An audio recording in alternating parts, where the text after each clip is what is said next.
हनुमान जी ने पंचमुखी स्वरूप क्यों रखा? महाबलशाली मेघनाद के साथ लंका में भीषण युद्ध चला।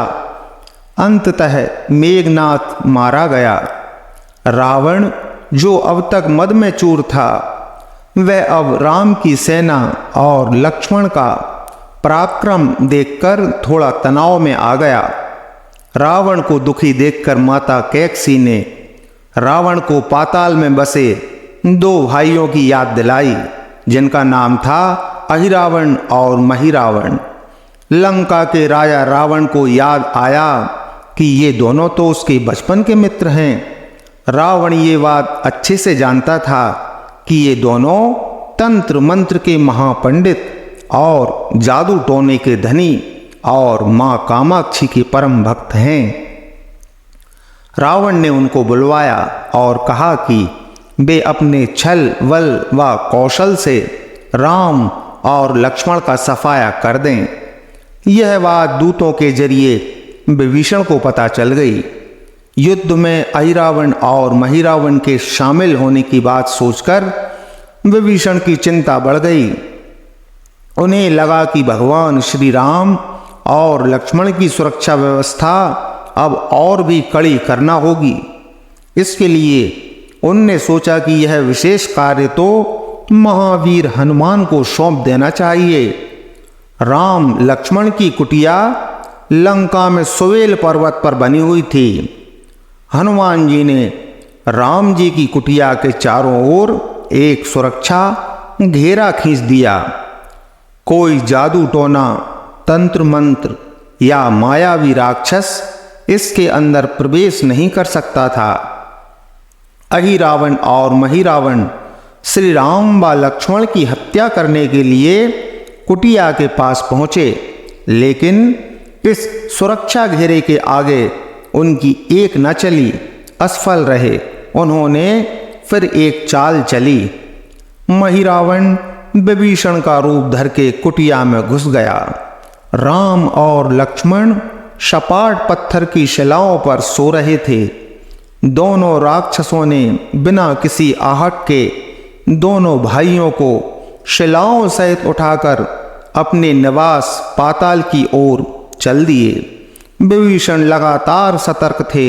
उन्हें कुछ ही देर में ऐसा प्रतीत होने लगा जैसे कि कोई अनहोनी घटना घटने वाली है या घट चुकी। विभीषण को महिरावण पर शक था। उन्हें राम लक्ष्मण की जान की चिंता सताने लगी। विभीषण ने हनुमान जी को महिरावण के बारे में बताते हुए कहा कि वे उसका पीछा करें।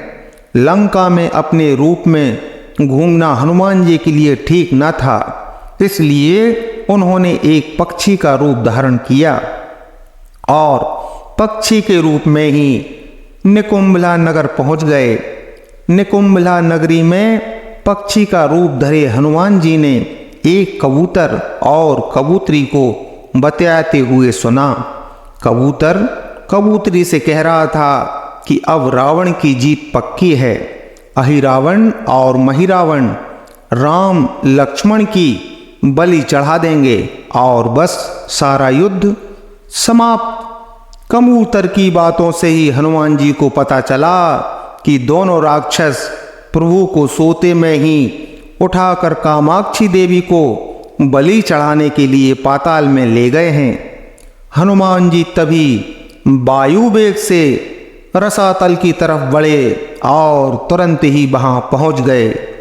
हनुमान जी को रसातल के प्रवेश के द्वार पर एक अद्भुत सा पहरेदार मिला। इसका आधा शरीर बानर का और आधा शरीर मछली का था। उसने हनुमान जी को पाताल में प्रवेश से रोक दिया। द्वारपाल हनुमान जी से बोला कि मुझे परास्त किए बिना तुम अंदर नहीं जा सकते। दोनों में लड़ाई ठन गई। हनुमान जी आशा के विपरीत वो द्वारपाल एक कुशल और शक्तिशाली योद्धा निकला। दोनों के बीच भयंकर युद्ध हुआ।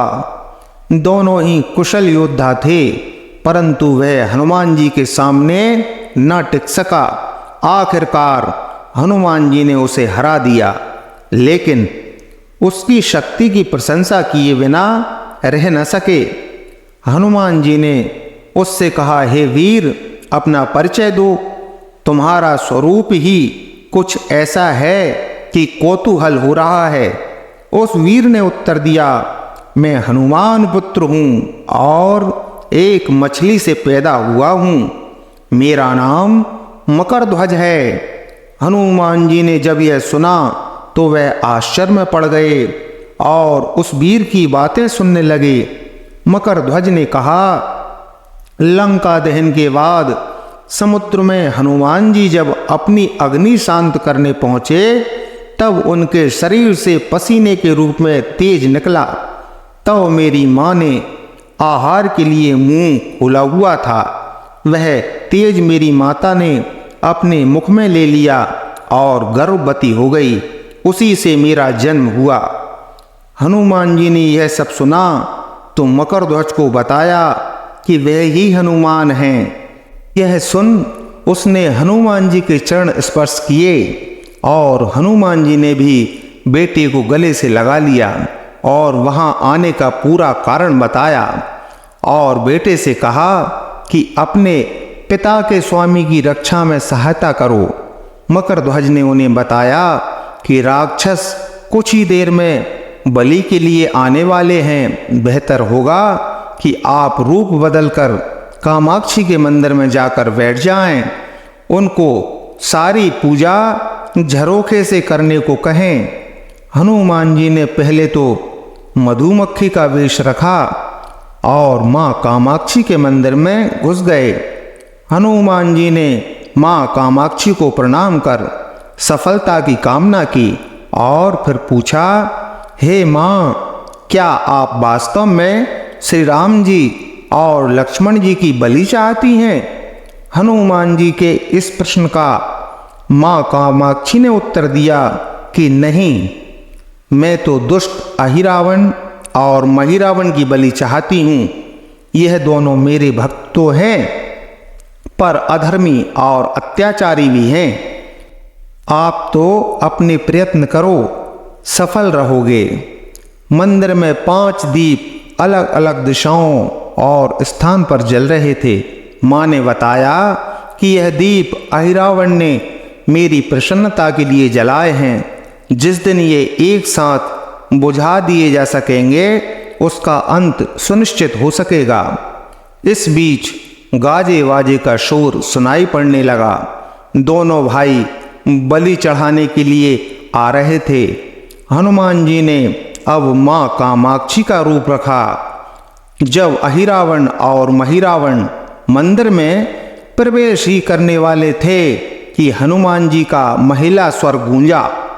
हनुमान जी बोले, मैं कामाक्षी देवी हूँ और आज मेरी पूजा झरोखे से करो। झरोखे से पूजा आरंभ हुई। ढेर सारा चढ़ावा माँ को झरोखे से चढ़ाया जाने लगा। अंत में बंधक बलि के रूप में राम लक्ष्मण को भी उसी से डाला गया। दोनों बंधन में होने के कारण वे होश थे। हनुमान जी ने तुरंत उन्हें बंधन मुक्त किया और पाताल लोक से निकलने की वारी थी, पर उससे पहले माँ कामाक्षी के सामने अहिरावण और महिरावण की बलि देकर उनकी इच्छा पूरी करना और दोनों राक्षसों के किए की सजा देना भी शेष था। अब हनुमान जी ने मकरध्वज से कहा कि वे अचेत अवस्था में लेटे हुए भगवान राम और लक्ष्मण का विशेष ध्यान रखें और फिर दोनों राक्षसों के साथ युद्ध छेड़ दिया। परंतु यह युद्ध आसान न था।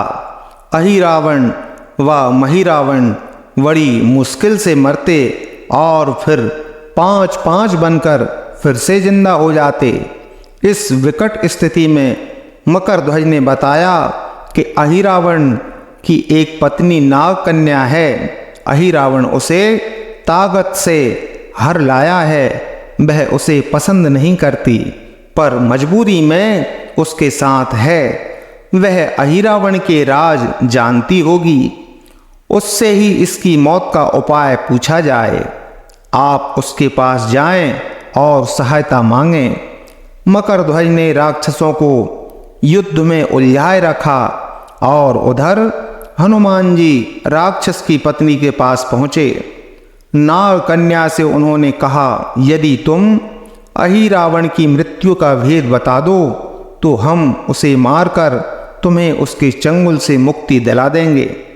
अहिरावण की पत्नी ने कहा, मेरा नाम चित्रसेना है, मैं भगवान विष्णु की भक्त हूँ। मेरे रूप पर अहिरावण मर मिटा और मेरा हरण करके यहाँ कैद किए हुए है, पर मैं उसे नहीं चाहती, लेकिन मैं अहिरावण का भेद तभी बताऊंगी जो मेरी इच्छा पूरी की जाएगी। हनुमान जी ने नाग कन्या से कहा कि आप उसकी मृत्यु भेद बताने के बदले में क्या चाहती हैं? आप मुझे अपनी शर्त बताएं, मैं उस शर्त को जरूर मानूंगा। चित्रसेना ने कहा, दुर्भाग्य से अहिरावण जैसा असुर मुझे हर लाया, इससे मेरा जीवन खराब हो गया। मैं अपने दुर्भाग्य को सौभाग्य में बदलना चाहती हूँ। अगर आप मेरा विवाह श्री राम से कराने का वचन दें तो मैं अहिरावण के वध का रहस्य बताऊंगी। हनुमान जी तो सुनते ही सोच में पड़ गए। भगवान तो एक पत्नीनिष्ठ हैं, अपनी धर्म पत्नी को असुरों से मुक्त कराने के लिए युद्ध कर रहे हैं। वह किसी और से विवाह की बात कैसे भी ना स्वीकारेंगे। मैं कैसे वचन दे सकता हूँ? फिर सोचने लगे कि यदि समय पर उचित निर्णय ना लिया तो स्वामी के प्राण ही संकट में हैं। असमंजस की स्थिति में हनुमान जी ने ऐसी राह निकाली कि सांप भी मर जाए और लाठी भी ना टूटे। हनुमान जी बोले, तुम्हारी शर्त स्वीकार है, पर हमारी भी एक शर्त है। यह विवाह तभी होगा जब तुम्हारे साथ भगवान जिस पलंग पर आसीन होंगे वह सही सलामत रहना चाहिए। यदि वह टूटा तो इसे अपशकुन मानकर मैं वचन से पीछे हट जाऊंगा। जब महाकाय अहिरावण के बैठने से पलंग नहीं टूटता तो भला श्री राम के बैठने से कैसे टूटेगा? यह सोचकर चित्रसेना तैयार हो गई। उसने अहिरावण समेत सभी राक्षसों के अंत का सारा भेद बता दिया। चित्रसेना ने कहा, दोनों राक्षसों के बचपन की बात है। इन दोनों के कुछ शरारती राक्षस मित्रों ने कहीं से एक भ्रामरी को पकड़ लिया। मनोरंजन के लिए वे उस भ्रामरी को बार बार कांटों से छेड़ रहे थे। वह साधारण भ्रामरी ना थी, वह भी बहुत मायावी थी, किंतु किसी कारणवश वह पकड़ में आ गई थी। भ्रामरी की पीड़ा सुनकर अहिरावण और महिरावण को दया आ गई और अपने मित्रों से लड़कर उसे छुड़ा दिया। मायावी भ्रामरी का पति भी अपनी पत्नी की पीड़ा सुनकर आया था। अपनी पत्नी की मुक्ति से प्रसन्न होकर उस भौरे ने वचन दिया था कि तुम्हारे उपकार का बदला हम सभी भ्रमर जाति मिलकर चुकाएंगे। ये भौरे अधिकतर उसके शयन कक्ष के पास रहते हैं। ये सब बड़ी संख्या में हैं। दोनों राक्षसों को जब भी मारने का प्रयास हुआ है और राक्षस जैसे ही मरने को हुए तो भ्रमर उनके मुख में अमृत का एक बूंद डाल देते हैं। इस अमृत के कारण ये राक्षस मरकर भी जिंदा हो जाते हैं। इनके कई कई रूप उसी अमृत के कारण हैं। उन्हें जितनी बार जीवन फिर से जीवन दिया गया, उनके उतने ही रूप नए बन गए हैं। इसीलिए आपको पहले इन भंवरों को मारना होगा। हनुमान जी रहस्य जानकर लौटे। मकरध्वज ने अहिरावण को युद्ध में उलझा रखा था, तो फिर हनुमान जी ने भंवरों का अंत करना शुरू किया। वे आखिर हनुमान जी के आगे कहाँ तक टिकते। जब सारे भ्रमर का अंत हो गया और केवल एक बचा तो वह हनुमान जी के चरणों में लौट गया। उसने हनुमान जी से प्राण रक्षा की याचना की। हनुमान जी ने उसे क्षमा करते हुए एक काम सौंपा।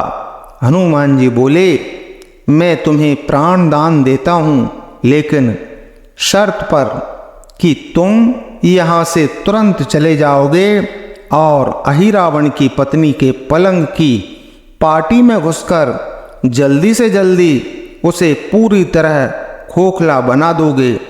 भंवरा तत्काल चित्रसेना के पलंग की पाटी में घुसने के लिए प्रस्थान कर गया। इधर अहिरावण और महिरावण को अपने चमत्कार के लुप्त होने से बड़ा अचरज हुआ, पर उन्होंने मायावी युद्ध जारी रखा।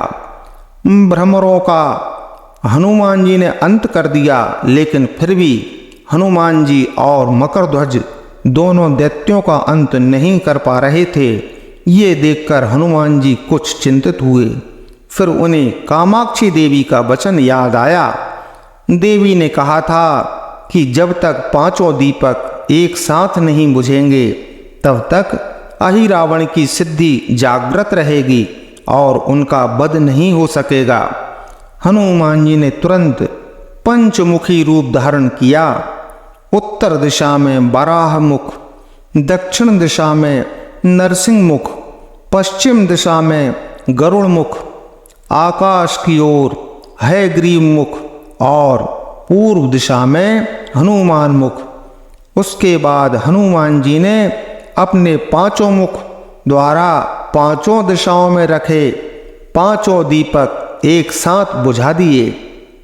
अब उनके बार बार पैदा होने और लंबे समय तक जिंदा रहने की सारी आकांक्षाएं समाप्त हो गई थीं। हनुमान जी और मकरध्वज द्वारा दोनों राक्षसों का अंत हुआ। अब श्री राम और लक्ष्मण की मूर्छा दूर करने के उपाय किए गए। दोनों भाई होश में आ गए। नाग कन्या भी वहां आ गई। हनुमान जी ने कहा, अब आप बंधन मुक्त हो गए प्रभु, लेकिन इस काम के लिए हमें इस नाग कन्या की सहायता लेनी पड़ी। इसको अहिरावण हरण करके लाया था। इसकी शर्त के अनुसार अब आपको इससे विवाह करना होगा और अपने साथ ले चलना होगा, जिससे इसकी मुक्ति हो जाएगी। श्री राम हनुमान जी की बातें सुनकर चकराने लगे। प्रभु कुछ कह पाते इसके पहले हनुमान जी ने ही कह दिया कि प्रभु आप तो मुक्तिदाता हैं। इसने भी भेद बताया, वरना हम दैत्यों को मारकर आपको बचाने में सफल ना हो पाते। इसे भी मुक्ति मिलनी चाहिए, लेकिन प्रभु आप ज्यादा चिंता ना करके हम सबका जीवन बचाने वाले के प्रति बस इतना कीजिए कि आप इस पलंग पर बैठिए। बाकी के सारे काम मैं संपन्न करवाता हूँ। हनुमान जी सारे कार्य इतनी तेजी से करते जा रहे थे कि श्री राम और लक्ष्मण जी चिंता में पड़ गए। प्रभु जब तक कोई कदम उठाते तब तक हनुमान जी ने प्रभु की बाह पकड़ ली।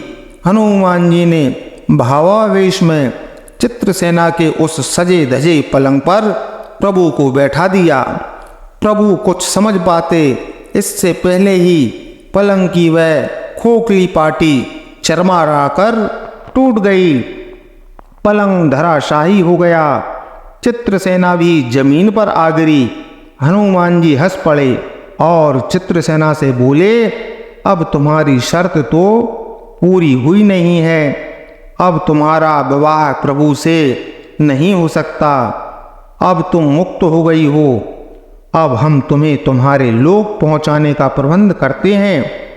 चित्रसेना को समझ आ गया कि उसके साथ छल हुआ है। चित्रसेना कहने लगी, मेरे साथ तुमने छल किया है हनुमान, तुम्हें ये शोभा नहीं देता। मैं तुम्हें शाप देती हूँ।